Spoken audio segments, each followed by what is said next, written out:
talked about some of the costs involved from a lease perspective, but that's not it. Now you got a whole lot more coming your way, because when you move in, you're probably gonna have some build out and you might get some help with the landlord, you might not. So you've got some costs there. And even whoever's paying for it, you wanna make the space look nice. So you're gonna buy some furniture, you gotta buy some soft furnishings, rugs, artwork for the walls, all that kind of stuff. Don't underestimate, that's gonna add up. Nice stuff costs, especially commercial furniture, and you need it to feel good. You don't want people sitting on your couch and it's that really cheap, nasty foam that's all soft and flat after 6 months, and now they think that you're a cheapskate business and they don't want to do business with you. Like, that stuff matters. But on an ongoing basis, you got additional costs. You're gonna pay a light bill.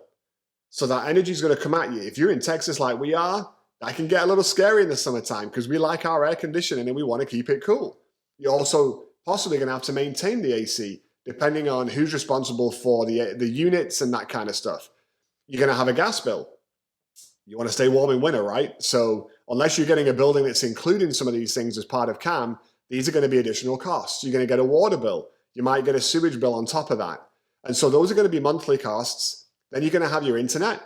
And depending on what quality of service you wanna bring in, that could be anything from a couple $100 a month for a low-end connection, like a DSL connection, but that's really a glorified home service.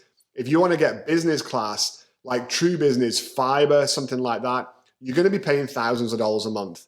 Don't let them fool you when they call things business fiber or business internet, because I've been there and I've done it. I bought business fiber, thanks AT&T. It was shockingly bad. It went out all the time. We were getting drops in connections consistently.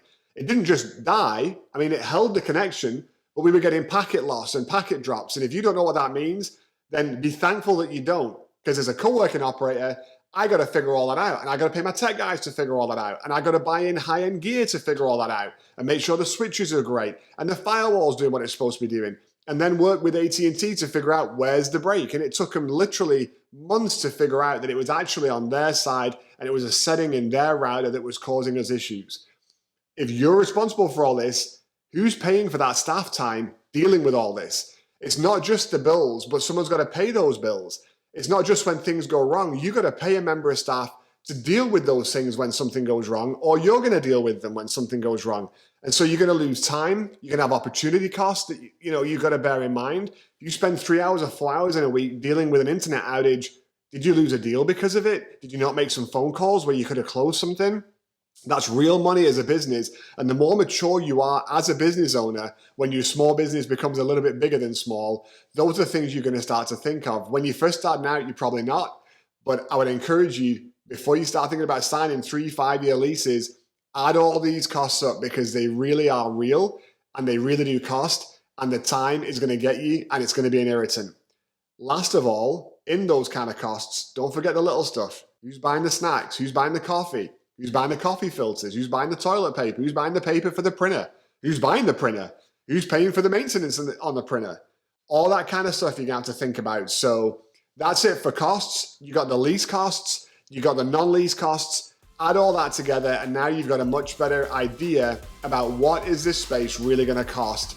And I'm just going to assume that parking is included, because if it's not, there's another $100 to $200 a month per person for them to park their vehicle somewhere. Look, commercial real estate's expensive. There's no way around it. It's not my fault. It's not your fault. It's not anybody's fault. It just is. It costs a lot to build space. It costs a lot to buy land. Lenders are going to get paid. Landlords are going to get paid. Everybody's going to get paid. And you're paying for all of it. So let's dive into session 4.